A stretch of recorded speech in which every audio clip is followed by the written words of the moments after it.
Hai, Assalamualaikum semua. Hari ni Kak Ros nak ajar buat kek pula. Okey, biasanya biskut kan. Sekarang ni kek pula, kek hujan panas. Kek ni orang panggil juga kek kelapa. Sebab tu kita ada menggunakan kelapa parut supaya dia akan rasa lemak-lemak. Dan untuk bagi colouring lah sikit kan. Okey, selain kita menggunakan santan dalam kita punya kek ni. Kita akan bakar atau sangai sampai dia betul-betul kering tapi jangan sampai kekuningan. Jadi sekarang kita akan sediakan bahan-bahan untuk membuat kek hujan panas ni. Macam biasa bahan-bahan dia butter, gula, ada garam, natural baking powder, santan pekat, untuk naikkan rasa lemak sebab kek hujan panas ni orang panggil kek kelapa juga. Okey, ada 3 jenis tepung dan telur. Jadi, tepung utama adalah tepung cassava. Tekstur tepung ni sangat best. Ala-ala macam tepung gandum. Jadi, Kak Ros suka sangat guna tepung ni. Nanti boleh tengok detail. Kak Ros bagi tahu link kalau nak beli.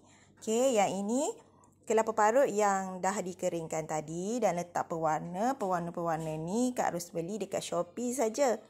Dan pewarna-pewarna ni pewarna natural yang daripada tumbuh-tumbuhan atau buah-buahan yang dikeringkan. Okey?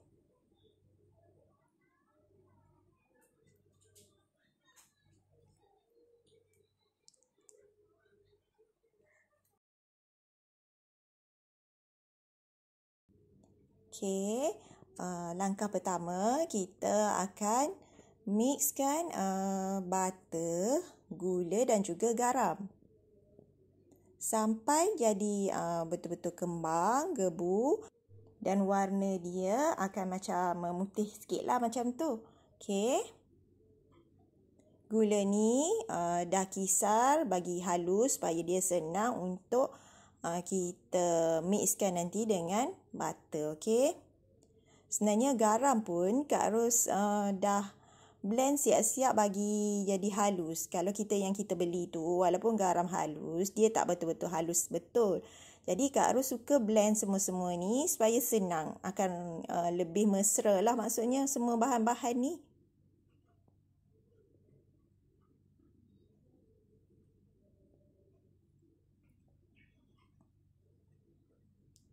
Okey, Kak Ros hanya gunakan hand mixer sahaja dan kita guna speed yang high speed lah kan.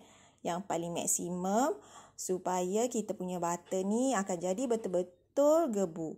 Butter ni kena pastikan butter yang lembut sikit tapi masih ada keras-keras lagi .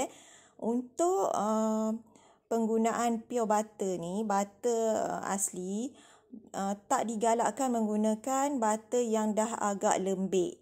Kalau untuk biskut masih boleh lagi, tapi kalau untuk kek, nanti kek kita akan jadi terlalu berminyak dan kita punya tekstur pun tak akan jadi gebu betul-betul. Jadi rugi kalau kita tak gunakan bahan-bahan tu dengan sebaik, dengan cara yang betul. Okey. Kita akan gunakan 4 biji telur. Kita akan masukkan satu-satu dan kita akan pukul sampai dah agak sebati. Kemudian baru kita masukkan sebiji demi sebiji lagi. Okey.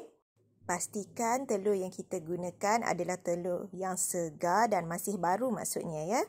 Dan kita mesti bagi telur ni betul-betul sebati. Kalau kata kita gunakan telur yang kecil sikit, kita boleh gunakan 5 biji telur. Kalau kita guna saiz L yang besar, large, kita boleh guna 4 juga. Tak perlu nak kurangkan, okey? Okey, dah siap kita punya adunan. Kemudian kita akan masukkan bahan-bahan kering yang lain lah, baking powder dan juga tepung-tepung, okey? Untuk ini kita terus ayakkan kat dalam kita punya adunan.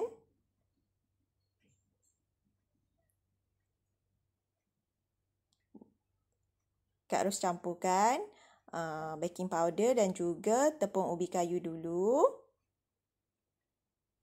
Okey. Kita buat selang-seli antara bahan kering ni, tepung-tepung ni dengan kita punya santan. Kan kita masih tidak letakkan santan. Sekarang kita letakkan santan sikit. Okey, maksudnya berselang-seli lah. Tepung dan santan. Sampai habislah. Kalau nak buat berapa-berapa kali tu terpulang pada masing-masing. Okey, sekarang ni tepung beras pula. Kita mix lagi. Dah nampak macam dah sebati sikit. Baru kita masukkan santan lagi sikit.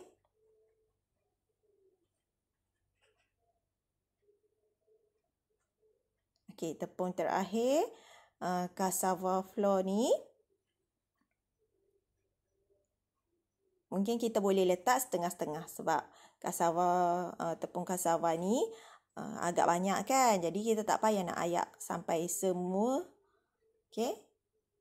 Kak Ros masukkan setengah dulu. Ayak setengah. Dah agak sebati sikit. Masa nak letak tepung-tepung ni, kita boleh perlahankan sikit kita punya speed lah. Okey, supaya tak berterabur. Jadi santan kita dah letak sampai habis. Kita dah masukkan sampai habis. Jadi kita hanya habiskan kita punya tepung. Untuk kita adun bersama-sama di dalam adunan.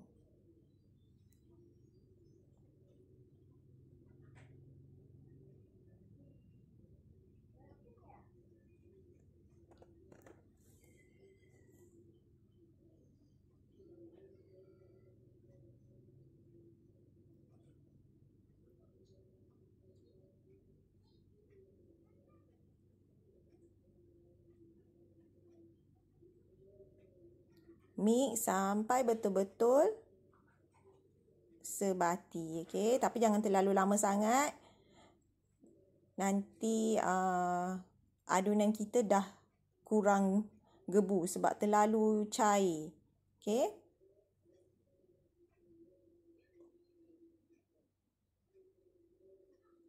Dah siap adunan kita.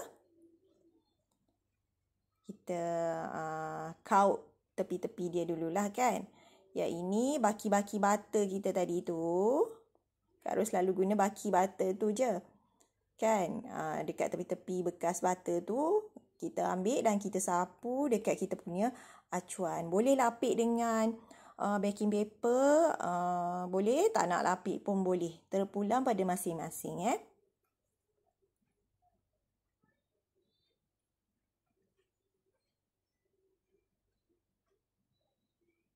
Kek ni boleh guna kalau nak guna acuan bulat ataupun acuan yang empat segi sama. Okey. Empat segi sama tu boleh guna untuk dalam 7 inci macam tu. Okey. Sekarang ni kelapa parut ni Kak Ros letakkan setengah-setengah lah. Masukkan dia setengah-setengah. Setiap warna masukkan setengah-setengah. Yang lagi setengah tu kita simpan untuk hiasan nanti. Okey. Dan sekarang kita hanya kaut balik sahaja kita punya adunan kek. Tak perlu dah nak guna mixer. Okey. Kaut balik sekejap. Kemudian terus masukkan dalam acuan. Pastikan oven dah panas ya. Panaskan dahulu oven.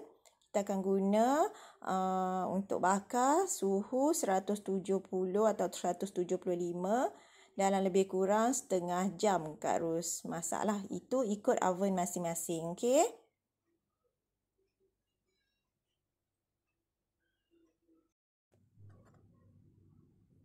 Boleh hentak sikit-sikit kita punya acuan supaya dia rata.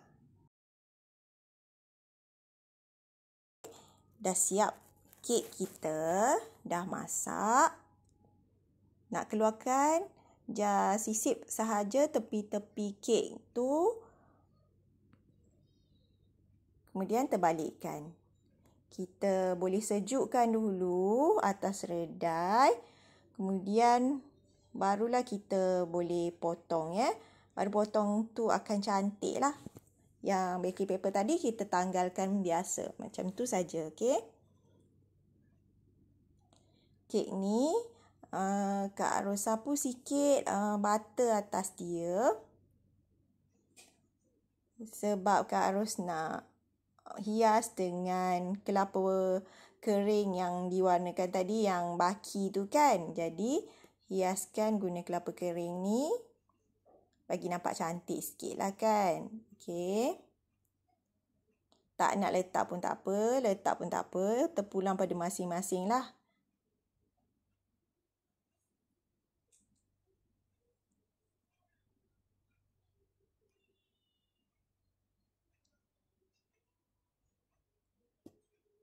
Okey, bila kek dah betul-betul sejuk, kita akan potong. Kek Kak Ros ni agak suam juga sebenarnya. Dah tak sabar nak tunggu nak makan kan. Sebab bau dia wangi sangat sebab bau kelapa kan. Tambah-tambah ada kelapa kering tu, memang wangi. Jadi, semua tak sabar nak makan. So, terpaksalah potong juga suam-suam. Kalau nak ikut yang paling cantik, kena potong masa dia betul-betul sejuk. Okey? Nampak tekstur dia? Gebu je. Gebu lembut.